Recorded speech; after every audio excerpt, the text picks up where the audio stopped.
मेरा विवाह बहुत ही छोटी उम्र में करवा दिया गया था, लेकिन मेरे पति के साथ मेरे ससुर भी दोनों के साथ मेरे फेरे हुए थे। परंतु जब मैं 15 साल की हो गई तब मेरे लिए सुहागरात का सेज सजाई गई।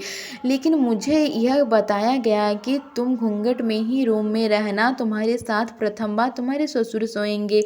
मुझे पहली बात इस बात समझ नहीं आई, यह सब क्या हो रहा है, मैं मेरे ससुर के साथ क्यों सोऊंगी। लेकिन जब यह सवाल मैं घर वालों से पूछा तो उन्होंने कहा कि रस्म है जिसे परिवार के सभी बहुओं को निभाना पड़ता है।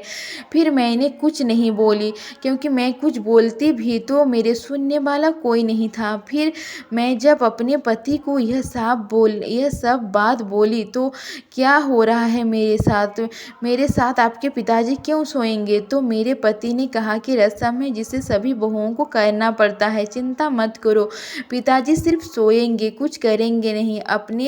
तुम उन्हें अपने पिता की तरह समझना, वो तुम्हें बेटी की तरह समझ के सोएंगे।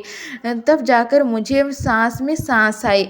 लेकिन हर बार उन्होंने कहा कि गलत बात समझना ज़रूरी नहीं है, ठीक है ना। लेकिन पता नहीं क्यों मेरा दिल फिर से धड़क रहा था ज़ोर ज़ोर से।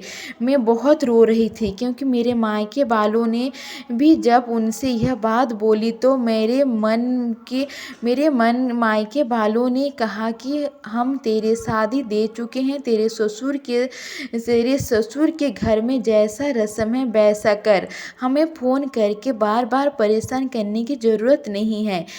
तब ऐसा लगा कि इस दुनिया में मेरा कोई नहीं जो मेरा इस दुविधा में मेरा साथ दे सके, मेरे दुख में खड़ा हो सके, मेरी दर्द को समझ सके। फिर वहीं पर मेरे पति मुझे रोता देख आए और बोले कि रोने की ज़रूरत नहीं है, अगर तुम्हें यह रस्म नहीं करनी है तो ठीक है, पिताजी के साथ मैं भी सोऊंगा तुम्हारे साथ उस कमरे में। मुझे लगा कि एक लड़की के लिए शादी के बाद उसका सच्चा साथी अगर कोई होता है तो उसके जीवन साथी होता है, ना ही उसके मायके वाले और ना ही उसके पापा, ना ही उसके भैया और ना ही कोई।